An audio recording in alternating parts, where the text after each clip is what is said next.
அஸ்ஸலாமு அலைக்கும் வரஹ்மத்துல்லாஹி வபரகாத்துஹு. அன்பினிய சமூக வலைதள அன்பர்களே, இஸ்லாமிய சொந்தங்களே, நடைபெற்று முடிந்த சட்டமன்ற தேர்தலினுடைய அறிவிப்பு நாளை தினம் என்ன இருக்குது, வெளியாக இருக்கிறது. 4ஆம் தேதி.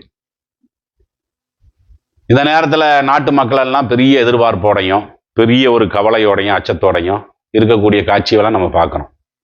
நம்ம ஓட்டு யாருக்கு ஓட்டு போட்டோமோ அவர் ஜெயிச்சிருவாரா, நாம விரும்பாதால் ஆட்சிக்கு வந்தால் நம்மளுடைய நிலைமை என்ன ஆகும், நம்மளுடைய சமுதாயத்தினுடைய நிலைமை என்ன ஆகும், இப்படியான அச்ச உணர்வு, அதே மாதிரி ஒரு ஆர்வம், தேடல் எல்லாத்துக்குமே என்ன செய்யுது, இருந்து கொண்டு இருக்கிறது.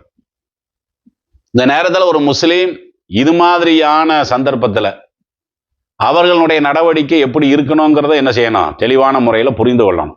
ஏன்னா நாம ஒரு மார்க்கத்தை பின்பற்றோம். எல்லாத்துக்குமே இஸ்லாமிய மார்க்கத்தில் ஒரு வழிகாட்டுதல் இருக்குதானே செய்யுது. எந்த ஒரு சந்தர்ப்பத்திலையும் அந்த வழிகாட்டுதலை தாண்டி என்ன செய்யக்கூடாது, நம்மளுடைய நடவடிக்கையெல்லாம் அமைத்து விடவே கூடாது. ஆனால் இன்னைக்கு பார்த்தீங்கன்னா அப்படியான முறையில் தான் என்ன செய்கிறாங்க, இந்த தேர்தல் அறிவிப்பு வெளியானதுக்கு பின்னாடி யார் ஜெயிச்சான்னு சொல்லுவான், யார் எத்தனை சதவீதம் வாங்கினாங்க, யார் தோத்து போனாங்க, யார் டெபாசிட் இழக்கிறாங்க, இப்படிலாம் சொன்னதுக்கு பின்னாடி இந்த ஜெயிச்சவன் இருக்கிறான் பார்த்தீங்களா, அவன் வரம்பு மீறி என்ன செய்வான், அப்படி சந்தோஷத்தில் வரம்பு மீறி அடுத்தவனுக்கு தொல்லையை கொடுத்துட்டு இருப்பான். சந்தோஷத்தை கொண்டாடுறது வேற, அவன் ஜெயிச்சுட்டான், அவன் எதிர்பார்க்கக்கூடிய ஆள் ஜெயிச்சுட்டா என்ன பண்ணுவான், யாரெல்லாம் அதுக்கு எதிராக ஓட்டு போட்டாங்களோ, ஏன்னா அவன் பேசியிருப்பான்ல தேர்தலுக்கு முன்னாடி, இவர் தான் ஜெயிப்பார் அவர் தான் ஜெயிப்பான்னு பேசியிருப்பான்ல, அப்போ அவனையெல்லாம் போட்டு என்ன செய்வான், கடுமையான முறையில் இழிவுபடுத்தி மட்டப்படுத்தி இவர்கள்ட்ட தான் எல்லா விதமான திறமையும் இருக்கிற மாதிரியும், இவர்களை தான் நாட்டு மக்களை நம்பி இருக்கிற மாதிரி என்ன செய்வாங்க, அப்படியெல்லாம் வரம்பு மீறி நடக்கக்கூடியவர்களெல்லாம் பார்க்குறோம். ஒரு புறத்தில் தோல்வியை சந்தித்தவர்கள் என்ன செய்வாங்கன்னா, அவன் தலை காட்டுறதுக்கு என்ன செய்வான், அவன் வெக்கப்பட்டுட்டு இருப்பான். ஏன்னா அந்த அளவுக்கு அவன் முட்டு கொடுத்துருப்பான். இந்த தேர்தல் நடக்கிறதுக்கு முன்னாடி என்ன செய்வான், இவர் தான் வருவார் அவர் தான் போவாருன்னெல்லாம் என்ன செய்வான், ரொம்ப முட்டு கொடுத்துருப்பானா, கடைசியில் தேர்தல் அறிக்கையில் இவன் ஓட்டு போட்டாலும் வந்திருக்க மாட்டார். அது அவனுக்கு இழிவாகி போயிடும். நம்ம இப்போ தலையில் வெளியே காட்டினோம்னா நம்மளை கிண்டல் பண்ணுவாங்கல்ல அப்படின்னு சொல்லி அவர்களுடைய நிலைப்பாடு என்ன செய்யும், அது அப்படி இருக்கும். அப்ப இதுதான் உலகத்துல நம்ம என்ன செய்யறோம், எல்லா நாட்டிலையும் இந்த மாதிரியான ஒரு சூழ்நிலையை தான் நம்ம பார்க்கிறோம். முஸ்லிம்களை பொறுத்த வரைக்கும் இந்த தேர்தலில் யாரு வெற்றி அடைஞ்சாலும் சரிதான், நீங்க நினைச்சாலும் வெற்றி அடைஞ்சாலும் சரிதான், அல்லது நீங்க வெற்றி அடையணும்னு நினைக்கிறீங்கல்ல அவர் தோத்து போனாலும் சரிதான், அல்லது நீங்கள் விரும்பாத ஒரு நபரை பதவியில வந்தாலும் சரிதான், எந்த விதமான தகுதியும் இல்லாத ஒருத்தன் பதவியில இருந்தாலும் சரிதான், இதெல்லாம் முஸ்லீம்களை பொறுத்த வரைக்கும் என்ன செய்ய வேண்டியதில்லை, அப்படி அலட்டி கொள்ள வேண்டிய அவசியமே கிடையாது. காரணம் என்ன, இந்த ஆட்சி என்பது அதிகாரம் என்பது எல்லாம் நாடிய ஆளுக்கு தரும், அவ்வளவுதான் விஷயம். நம்ம ஓட்டே போட்டாலும் அல்லாஹனுடைய நாட்டம் யாருக்கு இருக்குதோ அவன் ஜெயிக்க போறான், அல்லாஹனுடைய நாட்டம் யாருக்கு இல்லையோ அவன் தோக்க போறான், அதுதானே அது. அப்ப இது பதவியில யார் வர்றாங்களோ அவங்க தான் நல்லவர்கள், யார் பதவியை இழக்கிறார்களோ அவர்கள் கெட்டவர்கள், இப்படிங்கிற மாதிரியான அளவுகள் எல்லாமே இஸ்லாமிய மார்க்கத்தில் இருக்குது. அப்படியெல்லாம் ஒன்றும் இல்லையில. இறைவன் யாருக்கு வேண்டுமானாலும் பதவி தருவான், நல்லவனுக்கும் தருவான் கெட்டவனுக்கும் தருவான். கொடூரமானவர்களுக்கெல்லாம் இறைவன் ஆட்சி அதிகாரத்தை கொடுத்ததாக அல்லாஹ் திருமறை குர்ஆனில் சொல்லத்தானே செய்யறான். நம்ம ஃபிரௌனுடைய வரலாறையெல்லாம் படிக்கத்தானே செய்யறான். தன்னை கடவுள்னு சொன்னான்ல, தன்னை கடவுள்னு சொல்லி இறைவனுக்கு அல்லாவுக்கு போட்டியாக அவன் தன்னை அறிவிக்கிறான். அவனுக்கு கூட இறைவன் என்ன செய்யறான், அந்த ஆட்சி அதிகாரத்தை கொடுத்தான் இருந்தான். இதெல்லாம் நம்ம இஸ்லாமிய வரலாறுகளை நம்ம படிக்கத்தானே செய்யறோம். அப்ப இதெல்லாம் நம்ம என்னத்தை புரிந்து கொள்ளணும், இந்த மாதிரி யார் ஆட்சியில வந்தாலும் சரி, இதெல்லாம் இறைவன் நான்னா இவன் ஜெயிச்சுட்டான் அவ்வளவுதான், இறைவன் நான்னா அவன் தோத்துட்டான் அப்படின்னு சொல்லி எளிதாக கடந்தனமே தவிர அதையெல்லாம் நினைச்சுக்கிட்டு நம்ம என்ன செய்யக்கூடாது, பெரிய அளவுக்கு வருந்த வேண்டிய அவசியமும் இல்லை. ஆனந்தத்துல நம்ம என்ன செய்ய வேண்டியதுல குத்தாட்டம் எல்லாம் போட வேண்டிய அவசியமும் கிடையாது. குர்ஆன்லயே எல்லாம் சொல்லி காட்டுறான்ல, குலில்லாஹும்ம மாலிக்கல் முல்கி தூத்தியல் முல்கு மன் தஷா. அல்லாஹ் நபிகள் நாயகத்தை சொல்றான், எஜமானனுக்கெல்லாம் எஜமானனே, அதிகாரிக்கெல்லாம் பெரிய அதிகாரிய அப்படின்னு சொல்லிட்டு அல்லாஹ் என்ன சொல்றான்னு கேட்டா, நீ நாடி ஆளுக்கு அதிகாரத்தை நீ கொடுக்கிறாய், தன்சியல் முல்க மிம்மன் தசா. இறைவன் நாடிய ஆளுக்கு அவனுடைய பதவியை என்ன செஞ்சிடறான், பறித்து விடுகிறான். நான் யாருக்கு நாடுறனோ அவனுக்கு நான் பதவியை தர்றேன், நான் யாருக்கு நாடுறனோ அவனை பதவியிலிருந்து நான் என்ன செஞ்சிடறேன், கீழே இறக்கிடுறேன். இப்படி எல்லாம் குர்ஆன்ல அல்லாஹ் சொல்லத்தானே செய்யறான். தசா, அல்லாஹ் நாடியவர்களை அந்த பதவியின் மூலமே என்ன செஞ்சிருவான்னா கண்ணியப்படுத்திடுவான். தில்லு மன் தஷா, அல்லாஹ் நாடியவர்கள் அந்த பதவியை கொண்டு என்ன செஞ்சிருவானா இழிவும் படுத்திடுவான். இந்த பதவி நம்ம சொல்றோம் பாத்தீங்களா, பதவியை வந்து அல்லாஹ் ஒருத்தனுக்கு கொடுக்கறதுக்கு ரெண்டு நோக்கமா. ஒண்ணு என்ன, இந்த பதவியின் கொடுப்பதின் மூலமாக அவனுடைய அந்தஸ்தும் உயரும், இன்னும் சில பேர்த்துக்கு பதவியை கொடுத்துருவான். அந்த பதவியை வாங்கிட்டு அவன் படாத பாடுபடுறது அவன் இருக்கான் பாத்தீங்களா.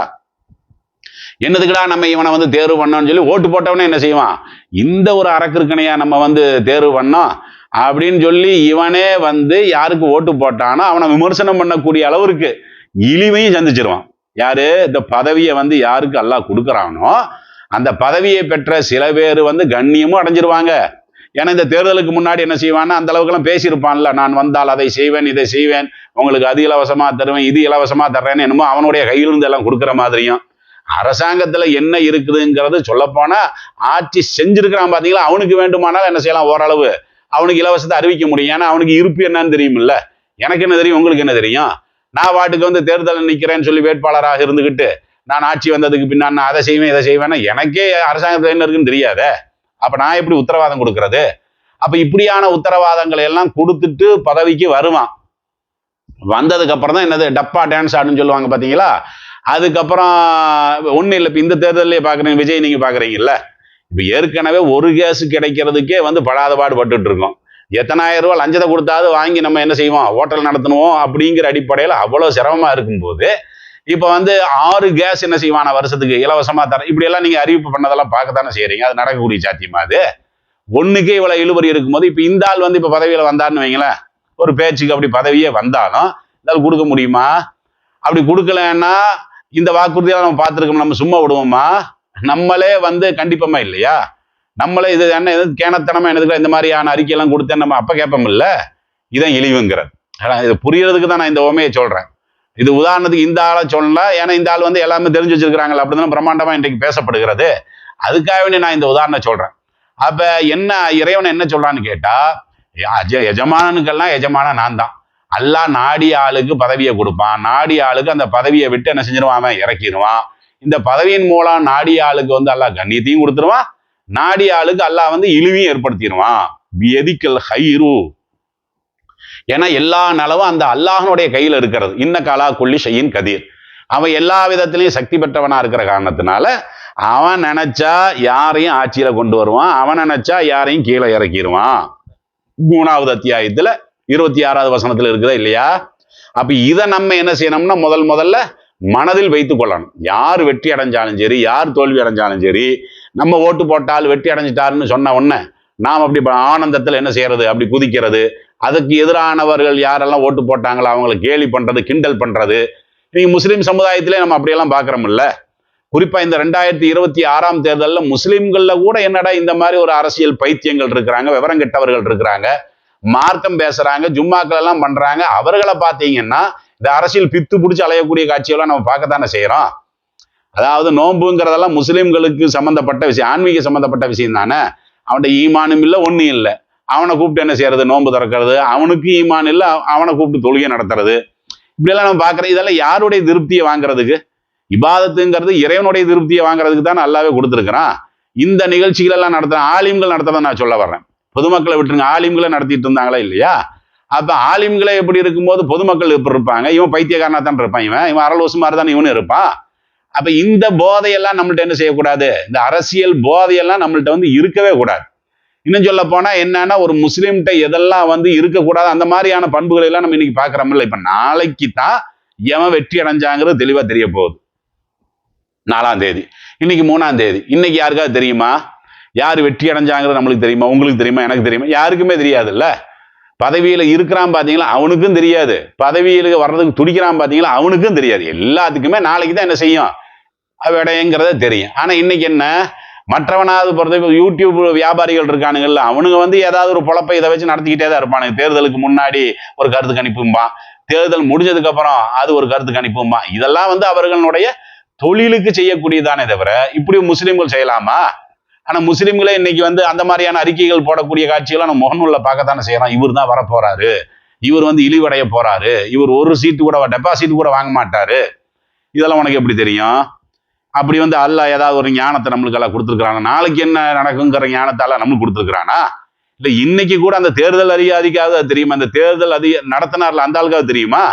நாளைக்கு அந்த பாக்ஸை ஓபன் பண்ணி எண்ணும் போதுதான் தேர்தல் அதிகாரிக்கே தெரியுமே தவிர அப்ப எதுக்கு நான் இதை சொல்ல வரேன்னு கேட்டா, இன்னைக்கு இந்த மாதிரியான நிலைப்பாடையெல்லாம் நம்ம பார்க்குறோம் பார்த்தீங்களா. இப்படியெல்லாம் என்ன செய்யக்கூடாது, முஸ்லிம் சமுதாயத்தவர்கள் பித்து பிடித்தவர்கள் மாதிரி எல்லாம் சுத்திட்டெல்லாம் இருக்கக்கூடாது. நாம அதிகபட்சமா இந்த தேர்தல் முடிவை நம்ம வந்து எதிர்பார்க்கிறோம். எதிர்பார்ப்புக்கு தகுந்த மாதிரி வந்துட்டா அல்ஹம்துலில்லாஹ் சொல்லிட்டு போங்க. எதிர்பார்ப்புக்கு மாத்தமா வந்துச்சுன்னா பிரார்த்தனை பண்ணுங்க. அதான முஸ்லிம்களை பொறுத்தவரை அதான பண்ண முடியும். அல்லாஹும்ம லா துஸல்லி தலைனா மல்லா இரஹம்னா, எங்கள் மீது யார் இரக்கம் காட்ட மாட்டார்களோ அவர்களை வந்து எங்களுக்கு அதிகாரியாக நீ நியமித்து விடாதே அப்படின்னு சொல்லி இந்த கருத்துல பிரார்த்தனை இருக்குதுல்ல. அந்த பிரார்த்தனையை நம்ம பிரார்த்தனை கூட நம்ம சத்தம் போட்டு செய்யணுங்கிறதுலாம் ஒன்றும் கிடையாது, எல்லாம் மனசுக்குள்ள செய்யறதானே. இந்த அளவுக்கு தான் ஒரு முஸ்லிம்னுடைய அணுகுமுறை இருக்கணுமே தவிர, இந்த அரசியல் பித்து பிடிச்சி இவங்களுக்கு முட்டு கொடுத்து அவனை ஒரேடியா தலைக்கு மேலே தூக்கி வச்சு அதெல்லாம் நம்மளை பொறுத்த வரைக்கும் என்ன இல்லை, அது தேவையே கிடையாது. ஒரு முஸ்லீமை பொறுத்த வரைக்கும் அரசியல் போதைங்கிறது இருக்கக்கூடாது. ஏன்னா இன்னைக்கு கூட நிறைய பேர்த்த பார்க்குறவன் முஸ்லீம் சமுதாயத்தில் அவன் வந்து திமுக கட்சிக்காரனா இல்லாமல் திமுக அடிமையா இருக்கிறான். இன்னும் சில முஸ்லீம்களை பார்த்தீங்கன்னா அதிமுக அடிமையாவே இருக்கிறான். இன்னும் சில முஸ்லீம்களை பார்த்தீங்கன்னா தாவேக்கா அடிமையாவே இருக்கிறான். பார்க்குறீங்கல்ல, உறுப்பினரா இருக்கிறது இல்லை, அடிமையா இருக்கிறது நான் சொல்ல வர்றேன். அது தேவையில்லாததுக்கெல்லாம் முட்டு கொடுத்து அவர் அப்படி இப்படி இப்படி நல்லா சொல்லி நம்மெல்லாம் வந்து இஸ்லாமிய வரலாற்றுக்கு சொந்தக்காரர்கள்னு சொல்லி எந்த நாவை கொண்டு இவங்க சொல்றாங்கன்னு தெரியல. ஐயோ கேவலமா இல்லையா, இதெல்லாம் கேவலமா இல்லையா, பார்க்கறக்கே கேவலமா இல்லையா, கேட்கறக்கே கேவலமா இல்லையா. இருந்தாலும் என்ன செய்யறதுன்னா அவங்க வீம்பு ஊட்டுறதுக்காக வேண்டி என்ன செய்யறது, அவனுக்கு வந்து குத்தனமா அதுக்காக வேண்டி அறிக்கைகளை போட்டுக்கிட்டே இருக்கிறது. முஸ்லீம்களை பொறுத்த வரைக்கும் யார் வெற்றி அடைஞ்சாலும் சரி தோல்வி அடைஞ்சாலும் சரி நாம் செய்ய வேண்டிய பிரார்த்தனை இவ்வளவுதான். விளங்குதுங்களா? நமக்கு பாதுகாவலாம் அல்லா தானே. அல்லா நாடியதை தவிர வேற எவனாவது ஒருத்தன் வந்து ஆட்சியில வந்தால் நம்மளுக்கு ஏதாவது செஞ்சிடவா முடியும்? அல்லா நாடாம எவனாவது வந்து நம்மளுக்கு வந்து ஏதாவது உரிமையில கொடுத்துடவா முடியும்? அப்படியெல்லாம் ஒன்றும் கிடையாது இல்ல. அதனால இந்த அளவுக்கு முஸ்லீம்களுடைய அணுகுமுறை இருந்தால் போதுமானது. இது போக பொதுவான ஒரு அறிவுரை இருக்கிறது. என்ன அறிவுரை? ஒரு முஸ்லீமை பொறுத்த வரைக்கும் இந்த பதவி இருக்கு பாத்தீங்களா, அது விரும்பக்கூடியவனாகவே இருக்கக்கூடாது. பதவி அதிகாரம்லாம் இருக்கு பாத்தீங்களா. ஏன்னா இன்றைக்கு இது மாதிரியான மோகம் முஸ்லீம் சமுதாயத்தில் ரொம்ப ரொம்ப அதிகரித்து விட்டது. நான் இந்த முதல்வர் பதவி, இந்த பதவியை நான் சொல்ல வரல, பள்ளிவாசலுடைய தலைவர் அது ஒரு தேர்தல் நடத்துறாங்கல்ல, செயலாளருக்கு தலைவருக்குனால தேர்தல் நடத்துறாங்க. நீங்க பள்ளிவாசலுக்குள்ளேயே அரசியல் வந்துருச்சா இல்லையா? அதுக்கே வம்பு சண்டு போட்டு இருக்கிறாங்களா இல்லையா? நாங்க வந்து தலைவராக வந்தா நாங்க இதை செய்வோம், நாங்க அதை செய்வோம். மக்கள் பணியை வந்து யாரு வந்தாலும் செய்யணும். நான் வந்தா இதை செய்வேன், நான் வந்தா இதை செய்வேன்னு சொல்லி ஏதோ இந்த அரசியல் கட்சிக்காரன் இந்த இலவசம் அறிவிக்கிறான் பாத்தீங்களா. அந்த மாதிரியான சூழ்நிலையில எல்லாம் இன்றைக்கு பள்ளிவாசல் தேர்தல்கள் என்ன இருக்குது, போய்கொண்டிருக்கிறது. அந்த அளவுக்கு வந்து இந்த பதவியை விரும்பக்கூடியவர்களாக நாம என்ன செய்யறோம்னா மாறிட்டோம். ஆனா ரசூல் ஸல்லல்லாஹு அலைஹி வஸல்லம் அவர்கள் என்ன பண்றாங்க, அப்துர் ரஹ்மான் இப்னு சமுரா ரலியல்லாஹு அன்ஹு அவர்கள் சொல்றாங்க, லா தஸ்அலில் இமாரா, பதவியை கேட்டு வாங்கி விடாதீர்கள். எனக்கு இந்த பதவி தாங்க அப்படின்னு சொல்லி கேட்டே வாங்க கூடாதுன்னு. விளங்குதுங்களா? அப்ப இந்த பதவிங்கிற அந்த நாட்டமே வந்து நம்மளுக்கு இருக்கக்கூடாது. ஏன்னா ரசூலுல்லாஹ்வே சொல்றாங்க, இன்னக இன் ஓதீதஹா அன் மஸ்அலா உகில்த் இலைஹா. ஏன்னா நீ பதவியை கேட்டு வாங்கினேன்னு வையேன், அல்லாஹ் வந்து அந்த பதவியை ஓந்தலையிலேயே போட்டுருவானா. ஏன்னா நீ தானே ஆசைப்பட்ட, முதல்வரா இருக்கணும் நீ தானே ஆசைப்பட்ட, தலைவரா இருக்கணும் நீ தானே ஆசைப்பட்ட. அப்ப அது நிறைய சிரமங்கள் எல்லாம் இருக்குல்ல, பொறுப்பு வந்தா அந்த பொறுப்புகள்லாம் அல்லாஹ் வந்து என்ன செய்ய மாட்டானா, அவன் வந்து பின்னாடி உறுதுணையா இல்லாம நீயே உன் வேலையை பார்த்துக்கன்னு சொல்லி அல்லாஹ் விட்டுருவானா. யாருக்கு? யாரு பதவியை விரும்புறானோ கேட்டு வாங்குறானோ. ரசூல் ஸல்லல்லாஹு அலைஹி வஸல்லம் சொன்னாங்களே இல்லையா. அதே நேரம் இன் ஓதீதஹா மின் கைரி மசாலா, ஒருத்தனுக்கு வந்து கேட்காமையே பதவி போகுது. 4 பேர் சேர்ந்து என்ன செஞ்சிட்டாங்க, நீங்க தான் தலைவரா இருக்கணும்னு தூக்கி வச்சுட்டாங்கன்னு வைங்களேன், ஒஇன்த அலைஹா, அல்லாஹ் வந்து அவருக்கு உதவி செய்வான். ஏன்னா அவருக்கு வந்து அந்த தேடல் இல்லையில, பதவி மோகம் இல்லையில. அப்ப அந்த பொறுப்பை வந்து நடத்துவதற்குண்டான எல்லா விதமான வழிமுறைகளையும் அல்லாவே என்ன செய்வான், அவருக்கு நேரடியா இருந்து உதவி செய்யற மாதிரி அல்லாஹனுடைய அந்த கருணை இருக்கும் என்றெல்லாம் ரசூல் ஸல்லல்லாஹு அலைஹி வஸல்லம் அவர்கள் சொல்லியிருக்கிற காரணத்தினால முஸ்லிம்களை பொறுத்த வரைக்கும் இந்த பதவி மோகம், இந்த அரசியல் மட்டுமில்ல, சாதாரண பள்ளிவாசல் தலைவர், பொருளாளர், அந்த பதவியும் நான் சேர்த்தான் சொல்றேன். அதையெல்லாம் விரும்பக்கூடியவர்களாக என்ன செய்யக்கூடாது, ஒரு முஸ்லீம் இருக்கக்கூடாது. குறிப்பாக இந்த அரசியலை பொறுத்த வரைக்கும் மார்க்கத்துக்குன்னு ஒரு அரசியல் இருக்குல்ல, அந்த அரசியல் நம்ம இப்ப பேச முடியாது, அது இப்ப நடக்கவும் இல்லை. ஆனா இன்னைக்கு உள்ள அரசியல் இருக்குல்ல, இந்திய அரசியல் இருக்குல்ல, இது எந்த அளவுக்கு முஸ்லீம் வந்து எடுத்துக்கணும்னு கேட்டா உப்பு அளவுக்கு தான். உப்பு, சாப்பாட்டுக்கு உப்பு போடுறோம் பாத்தீங்களா, உப்பு போடாம இருந்தாலும் விளைவு தான், கூட போட்டாலும் விளைவு தானே. அதே மாதிரிதான் அரசியலை பொறுத்த வரைக்கும் ஒரு முஸ்லீம் எந்த அளவுக்கு வந்து அரசியலோட தொடர்பு வச்சிருக்கணும்னு கேட்டா தேவையான உப்பளவுக்கு தான். கூடையும் நான் போட மாட்டேன், குறைச்சும் போட மாட்டேன். இப்படிங்கிற லெவல்ல இருந்தா என்ன செய்யும், போதுமானது. அதான் மறுமையில் நம்மளுக்கு வெற்றியை தரும். ஏன்னா குர்ஆன்ல ரொம்ப தெளிவாக அல்லாஹ் ஜல்ல ஷானஹு தஆலா 28வது அத்தியாயத்தில் ரொம்ப தெளிவா சொல்லிட்டான். தில்கத் தாருல் ஆஹிரா நஜஅலுஹா லில்லதீன லா யுரீதுன உலுவன் ஃபில் அர்லி வலா ஃபஸாதா. இந்த மறுமை நாள் இருக்க மறுமை பாக்கிய சொர்க்கம் இருக்குல்ல, அது யாருக்கு உரியது என்று சொன்னால், யாரு இந்த உலகத்துல பதவியை விரும்பவில்லையோ, அதிகாரத்தை நாடவில்லையோ, தேடவில்லையோ, அவர்களுக்குத்தான் நான் சொர்க்கத்தை என்ன செஞ்சிருக்கிறேன், ஏற்பாடு செய்திருக்கிறேன். அதே மாதிரி உலகத்துல குழப்பத்தை ஏற்படுத்துறான் பாத்தீங்களா, அவனுக்கு நான் என்ன செய்யறேன், தண்டனையை ஏற்பாடு பண்ணியிருக்கிறேன். அப்படிங்கிற கருத்துல திருமறை குர்ஆனுடைய 28வது அத்தியாயத்துல என்ன செய்யறான், அல்லாஹ் ஜல்லஷானஹு வ தஆலா சொல்றான். அதனால வரக்கூடிய அந்த 4ஆம் தேதி அந்த தேர்தலினுடைய யாரு ஜெயிச்சது யாரு தோத்ததுங்கிற தகவல் வரும்ல, என்ன தகவல் வந்தாலும் நாம நம்ம பாட்டுக்கு போயிட்டே இருக்க வேண்டியதான். விளங்குதுங்களா? மற்றவர்களுக்கு நம்மளுக்கு வித்தியாசம் தெளிவா தெரியணும். என்னடா முஸ்லிம்கள் எந்த விதமான ஒரு அலப்பறையும் பண்ணல, அதுக்காக வேண்டி அவன் சோர்ந்தும் போய் உட்காரல. இப்படி நம்மளை பத்தி அடுத்தவர்களை என்ன செய்யணும், பெருமைப்பட பேசணும். அந்த மாதிரியான நடவடிக்கையை பின்பற்றுமாறு உங்களுக்கும் எனக்கும் நானே அறிவுரையை சொல்லிக் கொள்கிறேன். இதை அறிந்தவர்கள் அறியாத மக்களுக்கு என்ன செய்யுங்க, இதை ஷேர் பண்ணுங்க. அஸ்ஸலாமு அலைக்கும்.